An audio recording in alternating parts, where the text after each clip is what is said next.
would write to me and ask me questions about beauty and makeup and... Mr. Ferber from Northeastern is sneaking in behind you there.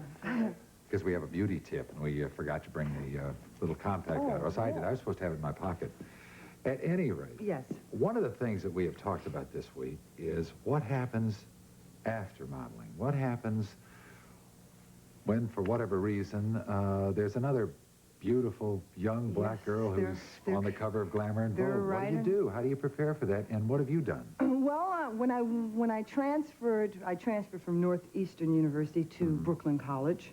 Oh, so you continued to go to school? Yes, I continued to go to school, but I changed my major to what? To drama and theater, which was much more practical. Yeah. And then I always did films and I always did television, and hopefully the transition that I'll be making soon or in the near future will be to acting. Acting and television. Well, we wish you the best of luck with Thank that. you All right, very now we much. promised him a beauty tip. Yes, a beauty tip. Uh-huh. And here we have your just... basic brown eyeliner and pencil, I suppose. Yes, that's correct. Uh-huh. And the tip today is to accent the eyes, because I feel the eyes are the window to your soul, and that you should accent them by darkening on the inside of the eye. Can you get there we go, yeah. All right, we'll have to move in there. And then to smudge it so that everything is really blended very well with the back of the pencil, or with a Q-tip, just to give the eyes that much more depth.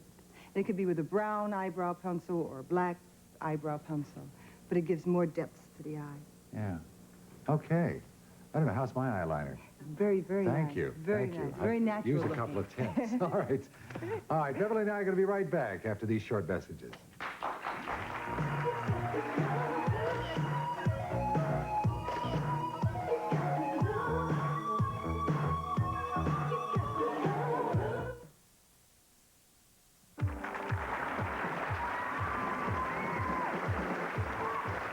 Beverly, something I wanted to mention earlier. You've been very active in the AIDS movement, and certainly education. You were the first one to get a bunch of models together. Yes, you did a poster, and now you've got a PBS special? That's correct. Ronald Reagan Jr. and myself are hosting the first AIDS film for America, and it'll be on PBS November 6th.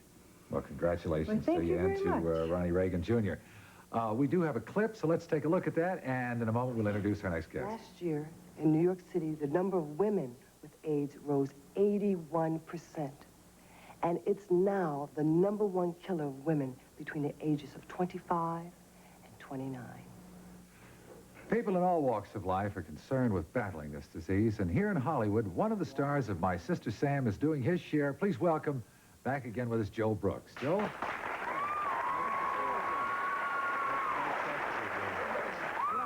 I was remarking to Larry Ferber, Northeastern graduate, that it seemed like yesterday, but indeed it was back in May that you were cooking chicken or something. We must have been having fun. And we mentioned the jewelry at that time, briefly, but only in passing, Now, when did the jewelry making start, and at what point did you decide to raise money for the purpose? Well, actually, I wish I could take credit for it, but I have a lot of great friends. And one of them came over, Iris came over with a lot of this stuff and said, I want to make a bolo. Iris Grossman, who's an agent at ICM and my friend. And said, I want to make a bolo, and she brought all this stuff. We put it together. It was so much fun, and she started wearing them, and everyone said, I want one. Where can I get one? Make me one.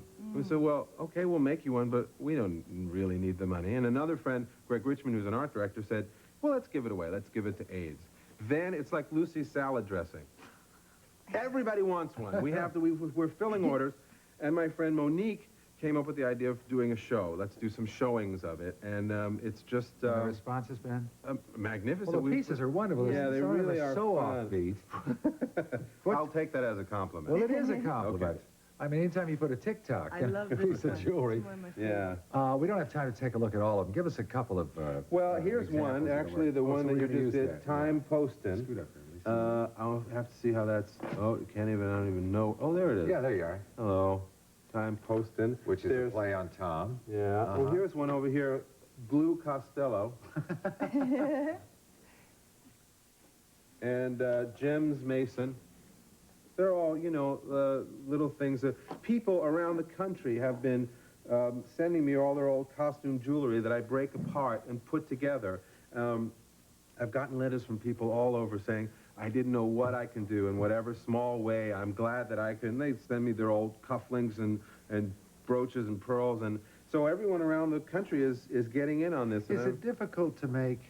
I mean, it looks very ambitious, but is it that difficult? Well, not really. I mean, you just throw these pieces, you know, you just glue pieces together. Huh? You throw pieces together and Look a little... here. Here, look. Give an example of Joel's... Yeah, look. This is exactly what you do. Chest. You take this, it's a little... I'm sure you know exactly. You see, like, look, this is a whole bunch of stuff that's put together. You just glue it together. Sometimes it looks good, sometimes it looks bad, and you break it apart and start all over again. Joel, I'll bet every cast member of My Sister Sam has a piece of your jewelry, Well, right? David doesn't, but his wife does. Okay. Yes, no, they're very good about it. Pam wants these for Christmas presents. You know, they're great stuff. And the ladies on Designing Women are wearing them. And Joanna Kearns of Growing Pains is wearing them on the air, so it's a great thing. God, it seems like a lot of fun. I know my daughter would love to get her hands on it. Well, it's therapy. You know, you just take glue. It's like you're a little kid. Well, we will leave quite a little kid. our and you guests take as these they make things jewelry and tell break you them that off like we'll this. return and tell you how to improve crack it your off, kid's scholastic aptitude test score next. You take a bat.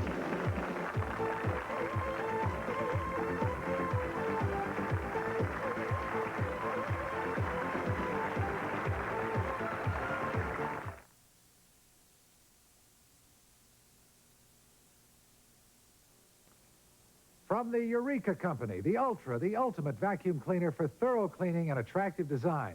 Eureka makes cleaning easy.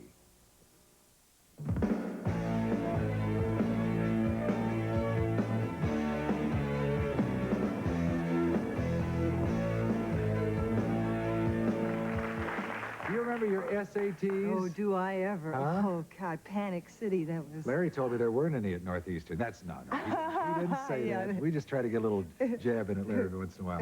Were you terrified? Most people are because it... Terrified. And it's true, there wasn't anything that you could really study from, or any books, or any... Not at that time, that you could really prepare yourself for them. Yeah, and what makes it even more terrifying is so much as writing on it. And beginning Saturday, over 1 million students will take the Scholastic Aptitude Test, or as they're better known, the SATs. It's a test that simply can make or break a student's entry into college. Now there's a book written, happily, by students. That's right, students that may help. It's called Up Your SAT Score. I love the title. And with us today are two of its co-authors, Larry Berger, who is attending Yale University, and from Cornell University, Paul Rossi. Nice to have you both with us. I was interested, Larry, Paul, this began as an exercise even before you were in college. What just fell out of your shirt? Well, this is something that we'll tell you a little bit about. All right, we'll put it back and then tell me. Okay. All right, we'll save this to the last. All right. What interested me was you actually began this before you got into college. What, in your senior year in high school and then on through the summer. What was the reason?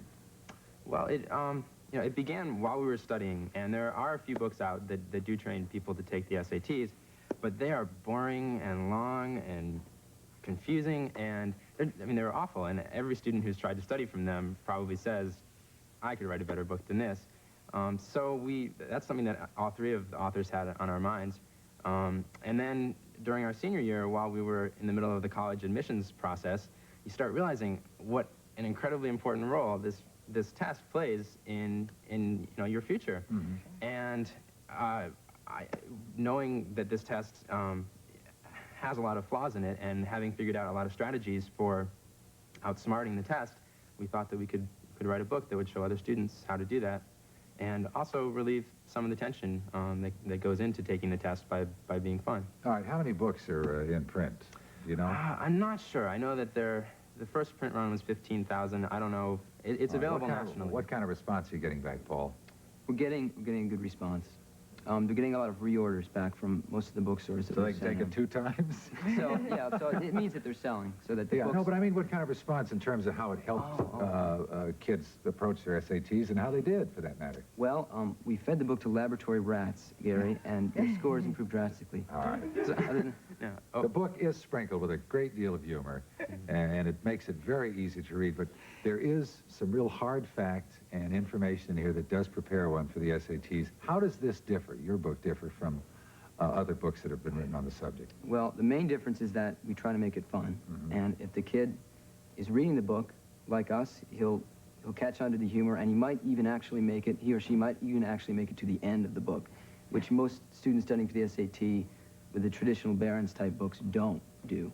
So if they get to the end, we'll be happy. But seriously, will this do what the other books have it's also done? far and away the best source for strategies and for information.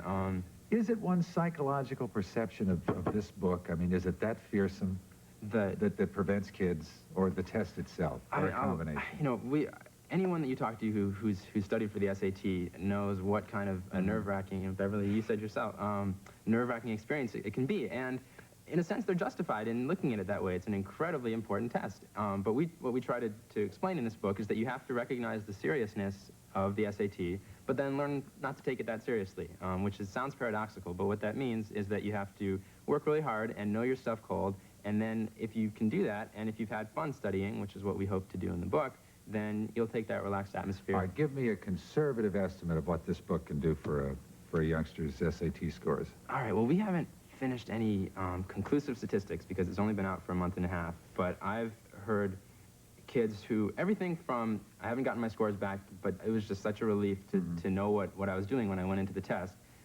to my scores went up 100, 120 points, and Quite a bit. Very impressive. All right, now let's attack that thing around your neck. What is that? All right, well, this is, we talk about, one of the things, basically a big part of our book is just forgetting about this crazy system of the SATs, and one of their rules is that you can't bring any food into the test. But we think that's kind of ridiculous, and we have methods for how to smuggle food into the test center. Oh, so, wait a minute, let me get this out of the way here. We have these, and these are all the places you can put food. We have some rules. I'll tell you what, though, if you live in Arizona in May, you're in big trouble.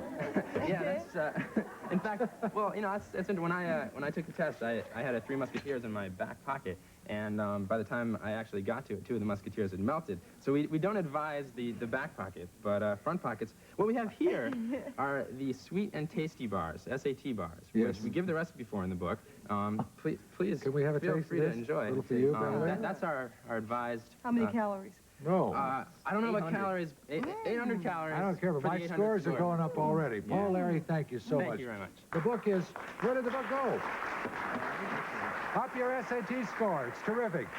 Coming up next, what mode of contraception is right for you? We're going to tell you how not to get pregnant next. These are good guys.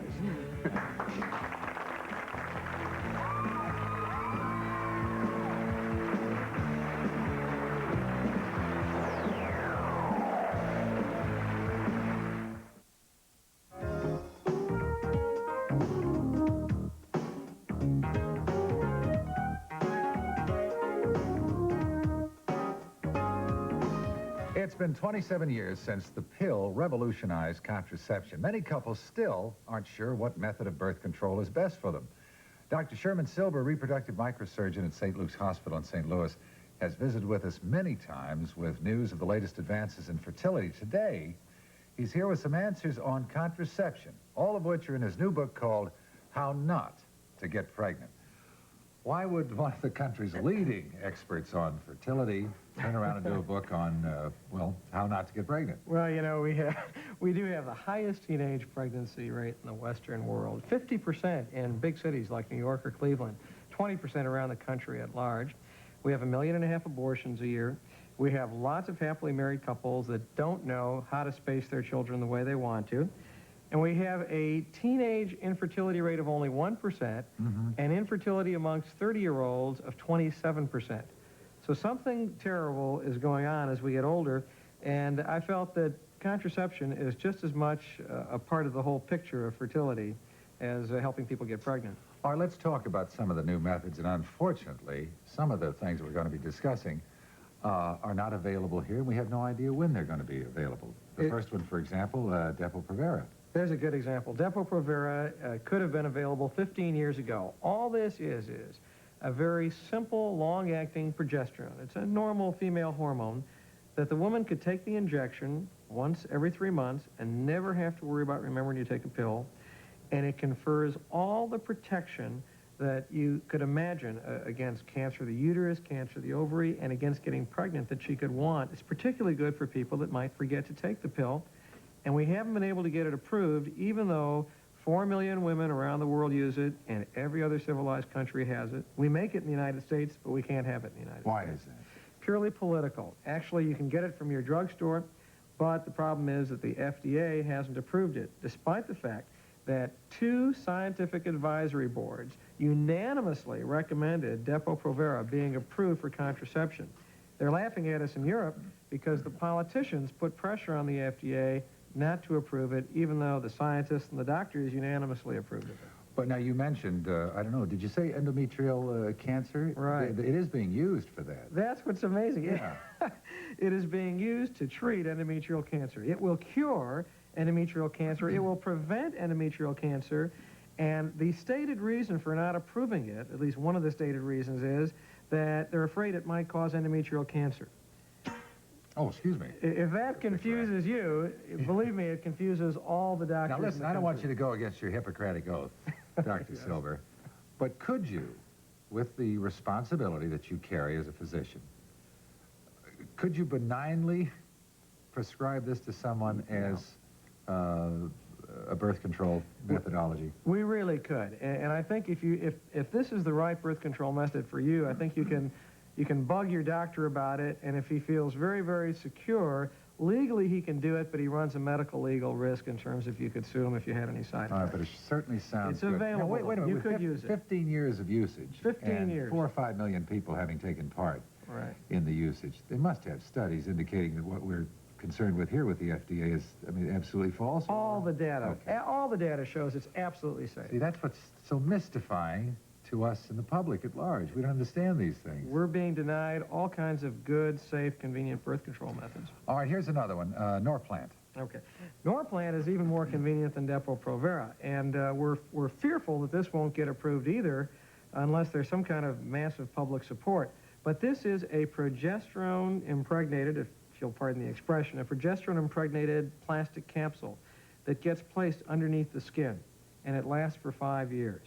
It gives you a constant release of progesterone every day, which gives you very effective contraception, and you never have to remember to take anything for 5 years. When you want to have a child, you just have it taken take it out. out. That's it. I can't believe it. These things are available. It's Now, available in Europe, and we hope we can make it available what in about the United male pill? Well, you know, We've been talking about this for a long time. once again, we have a method for the men that is available right now, but no one talks about it. 1 injection of depo-testosterone, that's the normal male hormone, every 10 days. His sperm count will go down to 0 in about 95% of cases, and it's good, effective contraception. We have it right now, but it's an injection every 10 days. It's very clumsy. So the question is, why don't we have an injection once every 3 months or once every year? Well, the same drug companies that are seeing that Depo-Provera hasn't been approved are hesitant to put $50 million invest the money into coming up. We have the technology. In 2 months, we could have a testosterone injection that would last 3 to 6 months. A man would just have to go and get a shot every 6 months, and that would be birth control. And the reason that's important is a male pill would never be acceptable because we know that women will not trust men to take a pill every day. What? They just won't trust him. Are you serious? Yeah, all the studies have shown that. They would trust him to get an injection once every 6 months. Are you, They're afraid he'll no. forget. Forget. He forgets I'd too. rather forget getting a shot. Give me a vanilla wafer. Give me anything. Why would I want to go down every 10 days for a shot? Well, every 10 days we wouldn't have work. we have the technology though. But we Sherman, could make to pills, do a we could pill. make shot, no problem. Golly. Right. All right, finally, do we still have that morning after pill? Well, you know, there are 2 morning after approaches, which are very important for a woman that's been raped or been a victim of sexual abuse, but they create tremendous nausea, all kinds of awful symptoms, and there's a new morning after pill called RU486, and, you know, it developed in Europe. You know that if this were developed in America, they'd call it something like Nopreg, you know, but a name like RU486 is very ungainly. Sunrise, they'd call it. Right. That's right. But this is an anti-progesterone, and it would be tremendous, particularly for rape victims. You just take this pill after you've had intercourse, and it will prevent implantation, and you'll just never get pregnant, and you'll just have a normal menstrual period. My wheels are clicking here, and I'm thinking, well, wait a minute. There's got to be opposition, because they'd say if you take too much of it, then you could abort. Yeah, that is the basis of the opposition. The reason it may never get accepted is that if it could be used, say, after you're 4 weeks pregnant to cause an abortion, and I think that's too politically charged, and it won't get approved. Yeah. Well, at any rate, we certainly have enlightened, I hope you as well as myself, on these methods that are just not in some cases available to us. But thank you, Dr. Silber, and I'll see you tomorrow as we continue. The book is How Not to Get Pregnant. Our guest, Dr. Sherman Silber, and we go now to Beverly for What's Next? Can a man be too handsome? We'll look at the problems of men who are too good looking. Next.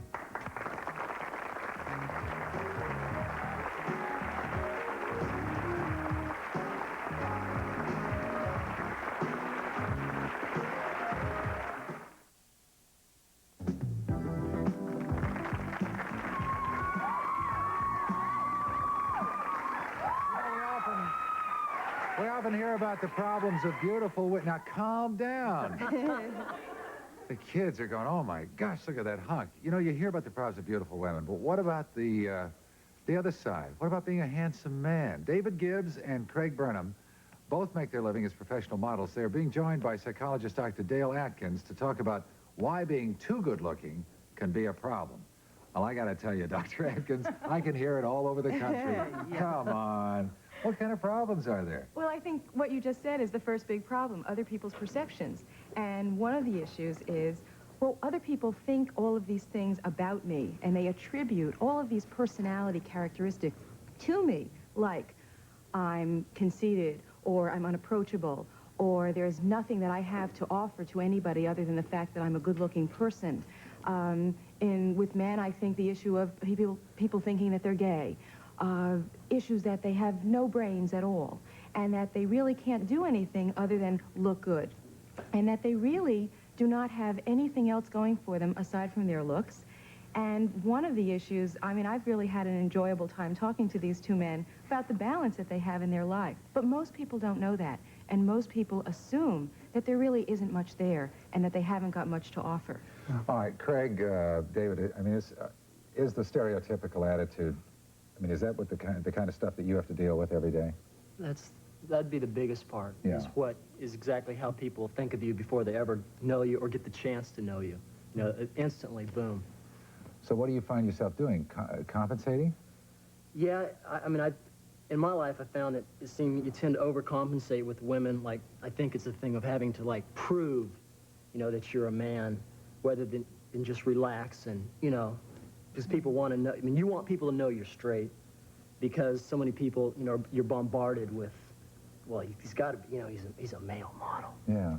Well, I mean, is that the biggest, is that your biggest concern, is the fact that you're trying to distinguish between heterosexual and homosexual? Well, no, I mean, I know who I am. I'm secure with that, so it's not, but you just wish that people would give you a chance. Yeah, what about the other attitudes? You guys are snob, the no brains, and so forth. Well, generally people will have a preconception of you, like in any other fields, and they'll say, well, because he's in a magazine or he's done a television show or he's doing this or that, they're going to associate a stereotype label to him.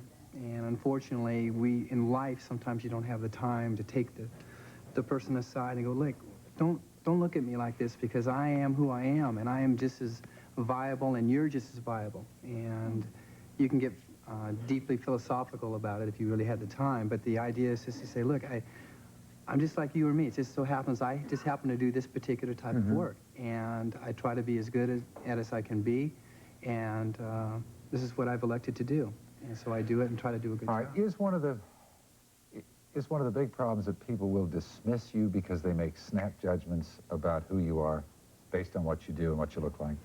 Well, it seems like it would be easier if you're good looking, particularly, I think, in America. You're at a great advantage. All right, no? or let's do the other side. Well, sometimes, you know, they'll say, well, let's do it because he's better looking or something like that, and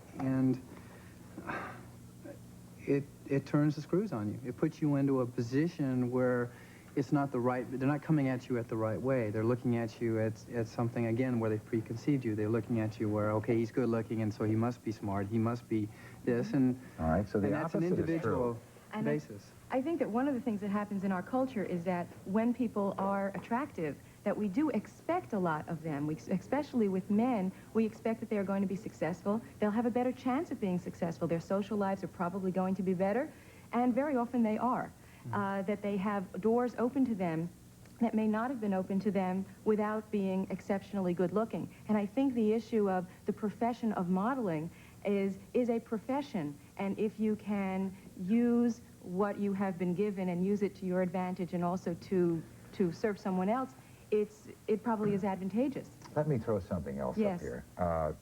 It's been my experience that when people are gifted, Yes. and I say gifted by, I mean, it's the public, in their perception of someone as being handsome or beautiful. And if it starts young enough and you grow up with this image, you're never forced to come out. You're never forced to really interact because everything is laid down at your doorstep. And as you grow older, you kind of feel like a fraud, in a sense. So suddenly people expect you to have all of these qualities. Am I right? You're right. Well, in life you have, modeling is a dimension or an aspect of the business, as they say, you know, and then you get into the acting and the people who are major stars. And the more visibility, the more they're seen, you know, the more they're out there, the more pressure it comes from that. And so consequently, it inhibits them from locking down. All right, how do you deal with it, though? We both have other things that we do. We just met today, but it's a situation where we're in talking. He has another vehicle. It keeps a balance. And What's your vehicle? Well, I rodeo quite a bit. Yeah. I don't look like a cowboy, but... I would think they'd have no difficulty understanding where you're coming from. You know, I grew up on a ranch in the country, so I wasn't bombarded with that looking and raised. You know, how people see me today is nothing about how I came. And your other... I'm a helicopter pilot. Oh, my gosh. What are we having the discussion for? It's fascinating. I mean, it's something that nobody ever thinks of, and I thank you both for being with us today, David, Craig, for helping us understand. Dr. Atkins, nice to see you again. Bye-bye. We'll be right back with some great-looking legs that you can have in less than a month.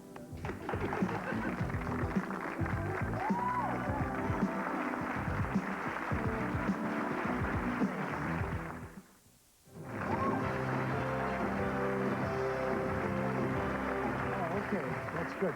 What if I told you there was a way to have great legs in only a month? Welcome the author of Knockout Knees and Great Legs in 30 Days, Babbie DeDerian. You know, one of the things that you point out in the book is that there is no point in your life at which you cannot start to have great legs. Right. And it's what, easier to have them from the knees down? It's easier to reshape your legs from the knees down than it is any other part of the body from the knees up. But because you can't work half a leg, obviously you're going to improve your upper leg at the same time. Now, I've been lugging these balls around all during the show. You may not have seen them, but they were on my person.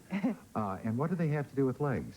Well, one of the exercises in my book is you can exercise any place, any time. You can take this to your office or to a restaurant or at home, and by doing my simple knee squeezes, you can... Maybe I'll do this too, because I want to have beautiful I may legs try also. it too.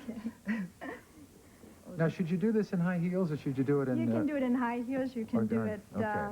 in low heels. The whole idea is that by squeezing your knees against the ball and releasing it, you're actually reshaping what is considered the most unattractive part of our body. Gee, I really feel left out. Can I get some flowers or something to put between my legs? Why don't you do this? Huh? Why don't you put it between and I'll tell you what to do. All right, good. All right, what do we do? And you just squeeze your knees together. Yeah. Can you feel the resistance against Yes. it? Oh, yeah. Release it. Relax. Squeeze it again. But you never quite release it, though, Babbie, otherwise the ball would fall out, No, so but it's you release tense. it enough where you're Yeah. putting the pressure against. Relax Oh, oops. it. Bring it together. Okay. No, I feel those in the thighs You're also. feeling your thighs. And then, may I have that, please? Yes. The other thing Ooh. is when you're doing it is you lift your heels up. Oh, okay. Squeeze it. Ooh, that's more Relax your heels. Yeah. Squeeze it. So you're going to be working all under here. Okay. You're going to be working here and your inner How much thighs. of this do you do? As many as time and patience allows. Oh, all right. Now, I want to get a chance to have a couple more. One you walk up and down steps. Yes. Yeah, you can use these at your house or at the office. Can we demonstrate that? Sure. The idea is that instead of moaning and groaning when you walk upstairs, if you just walk upstairs and do what's called the heel hang, as you're doing it, you can feel the whole back of your So leg each stretching. each step you do that. Right. Uh-huh. Also, when you walk upstairs, besides the heel hang, if you just do these simple swing your leg out before you go to the next step, swing it out. You're going to be working the whole back So like of the Dorothy leg. Hamill going But upstairs. hold on to the railing. Phew.